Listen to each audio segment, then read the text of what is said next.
محرم الحرام کے شروع ہوتے ہی یہ تاثر دیا جاتا ہے کہ نبی کریم صلی اللہ علیہ وسلم کی اولاد ایک فریق تھی اور نبی کریم صلی اللہ علیہ وسلم کے صحابہ ایک فریق تھے۔ دونوں کی آپس میں نفرتیں، کدورتیں، جنگ و جدال تھا، دونوں الگ الگ تھے۔ حالانکہ حقیقت ایسی نہیں ہے۔ حقیقت میں وہ آپس میں ایک دوسرے کو بڑا محبوب رکھتے تھے۔ اصل میں ہم پڑھتے نہیں ہیں، پڑھنے پڑھانے کا مزاج نہیں ہے، سنی سنائی باتوں کو سن لیتے ہیں اور جو کچھ سنایا جاتا ہے اس کو اپنے دماغوں میں بٹھا لیتے ہیں۔ تو حقیقت ایسی نہیں ہے، اس کا حقیقت سے دور دور تک کا تو کوئی تعلق نہیں ہے۔ صحابہ کو اہل بیت بڑے محبوب تھے۔ حضرت علی رضی اللہ مرتضیٰ جو شیر خدا ہیں، وہ سیدنا صدیق رضی اللہ تعالیٰ عنہ کے وزیر بھی رہے، ان کے مقتدی بھی رہے۔ ان کے بعد سیدنا عمر رضی اللہ تعالیٰ عنہ کے دور میں ان کے وزیر بھی رہے، ان کے مقتدی بھی رہے۔ حضرت حسین رضی اللہ تعالیٰ عنہ کے چوکیداروں میں حضرت علی کے بیٹوں کے نام آتے ہیں۔ حضرت حسن اور حسین سیکورٹی گارڈ تھے حضرت عثمان کے رضی اللہ تعالیٰ عنہ۔ تو یہ آپس میں بڑے محبت والے رشتے تھے ان کے۔ بلکہ جب سیدنا عمر رضی اللہ تعالیٰ عنہ شہید کر دیے گئے، ان کو شہید کر دیا گیا، شہید کرنے کے بعد ان کو جب کفن دیا گیا تو امام جعفر اپنے والد امام باقر سے ایک روایت نقل کرتے ہیں۔ میں ان کا سلسلہ نسب بھی ذکر کروں گا، لیکن پہلے روایت سن لیتے ہیں، اس کو پڑھ لیتے ہیں کہ امام جعفر نے امام باقر سے روایت کی۔ امام باقر فرماتے ہیں کہ سیدنا علی المرتضیٰ نے جب حضرت عمر کو کفن میں دیکھا تو فرمایا اللہ کی رحمتیں نازل ہوں اس آدمی پر، اس کفن پوش پر اللہ کی رحمتیں نازل ہوں،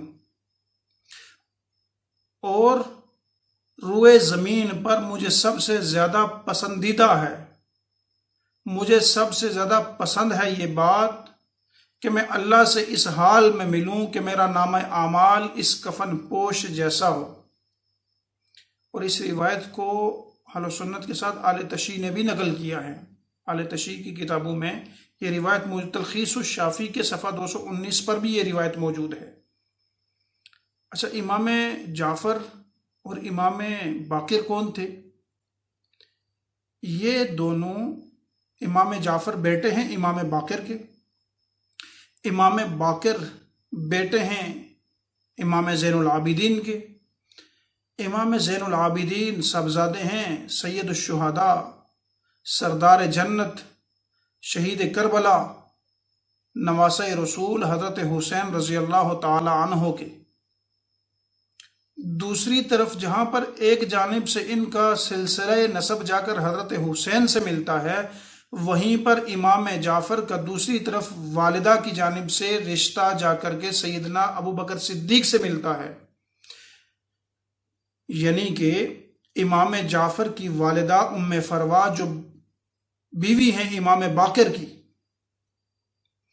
امام باقر کی بیوی امام جعفر کی والدہ، یہ بیٹی ہیں عبد الرحمن اور قاسم کی۔ یعنی کہ ام فروا کے جو والد تھے وہ قاسم بن محمد بن ابو بکر صدیق تھے، اور ان کی جو والدہ تھی ام فروا کی وہ تھی اسماء بنت عبد الرحمن بن ابو بکر صدیق۔ تو والدہ سے سلسلہ نسب سیدنا ابو بکر صدیق سے جا ملتا ہے، والد سے سلسلہ نسب سیدنا حسین سے جا ملتا ہے۔ اور اس سلسلہ نسب کو تمام مورخین نے نقل کیا ہے۔ اعلی تشیع نے بھی اس کو نقل کیا ہے، اصول کافی میں بھی ہے، الکلینی میں بھی ہے، کشف الغمہ میں بھی ہے۔ یہ اعلی تشیع کی بنیادی کتاب ہے، بحار الانوار میں بھی موجود ہے۔ اسی طرح سیر و اعلام النبلاء کے اندر علامہ ذہبی نے لکھا، الکامل میں ابن اسیر نے لکھا، اسی طرح حافظ ابن حجر رحمہ اللہ نے اس کو لکھا۔ تو یہ واقعہ، یہ سلسلہ نسب آپ کو تمام کتابوں میں ملے، اس کا انکار ہی کوئی نہیں ہے۔ تو کیا میں اور آپ رشتے دیتے ہیں دشمنوں کو؟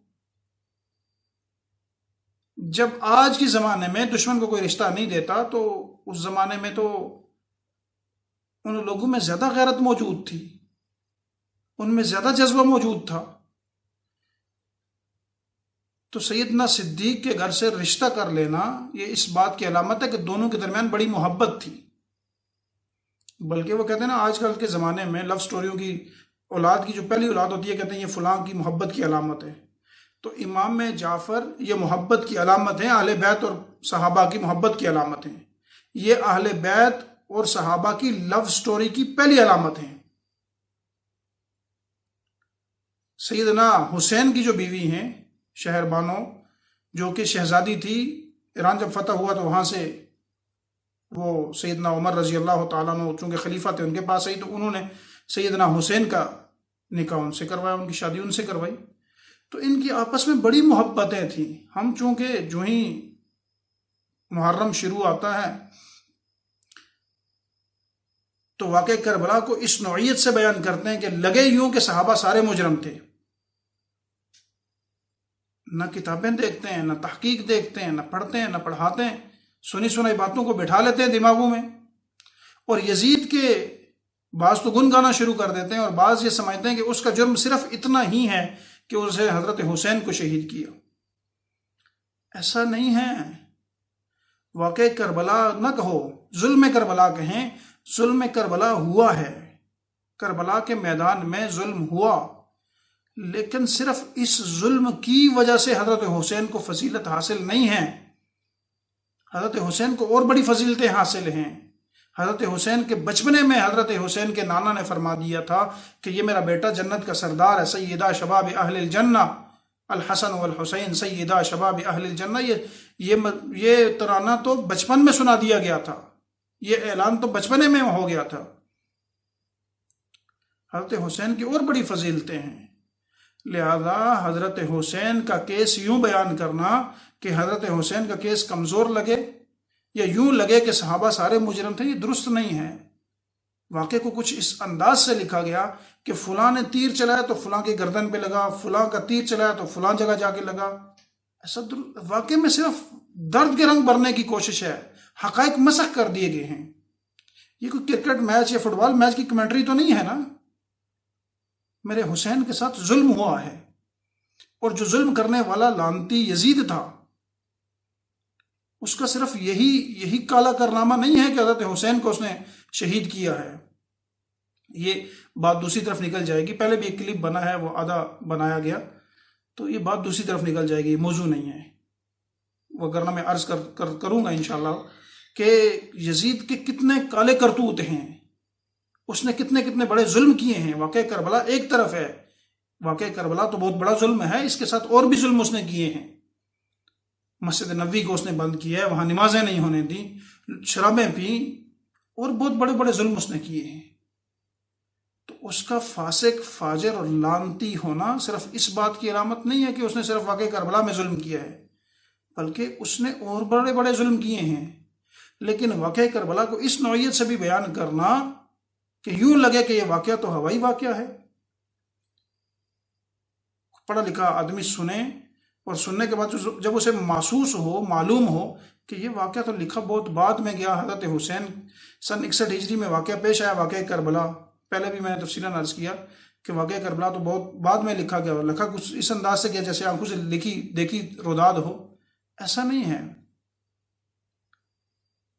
واقعہ کربلا میں بہت بڑا ظلم ہوا ہے، اس کی تحقیق کی ضرورت ہے، اس کو تحقیقی پڑھنا ضروری ہے.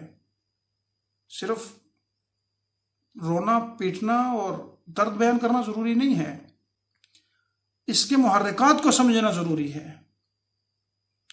اور یوں بیان کرنا کہ یزید تو بہت بڑا نیک آدمی تھا، جی اسے تو کیا ہی کچھ نہیں ہے، یہ بھی ظلم ہے. اس کے بدبخت ہونے کی اور اس کو بدبخت صرف میں نہیں کہہ رہا ہوں، اس کو بدبخت تمام اہل سنت نے کہا ہے. شاہ عبدالعزیز محدث دہلوی ان کو پڑھ لیں، انہوں نے اس کو، بلکہ احناف نے تو اس کے کفر و اسلام پہ بحث کی ہے. جو کہا گیا نا کہ اس کے معاملے میں سکوت اختیار کرو، وہ سکوت اس لیے نہیں ہے کہ وہ کوئی نیک آدمی تھا، وہ سکوت اس لیے کہا گیا کہ اس سے ایک دروازہ نیا کھل جاتا ہے صحابہ کی تنقید کا، تو ذاتی طور پر وہ کوئی نیک آدمی نہیں تھا، اس کے بڑے کالے کارنامے ہیں، بڑے کرتوت ہیں. تو یہ موضوع ایک تفصیلی موضوع ہے، اس کو اپنی جگہ پر انشاءاللہ ذکر کریں گے.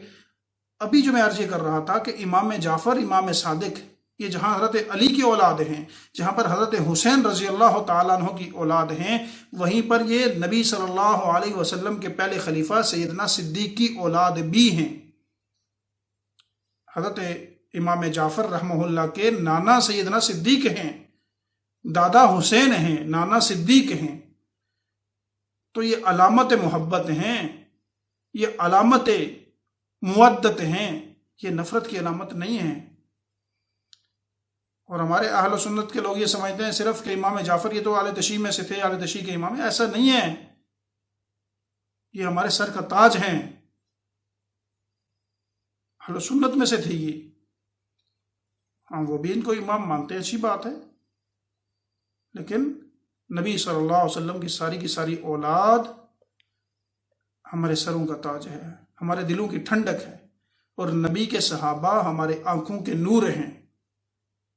ہمارا ایمان، یہ عقیدے کی باتیں ہیں، عقیدہ ہے. یہ عقیدے میں کنفیوژن رکھنا اور ادھر ادھر کی باتیں کرنا یہ درست نہیں ہے. کچی باتیں نہیں ہوا کرتی عقیدے میں.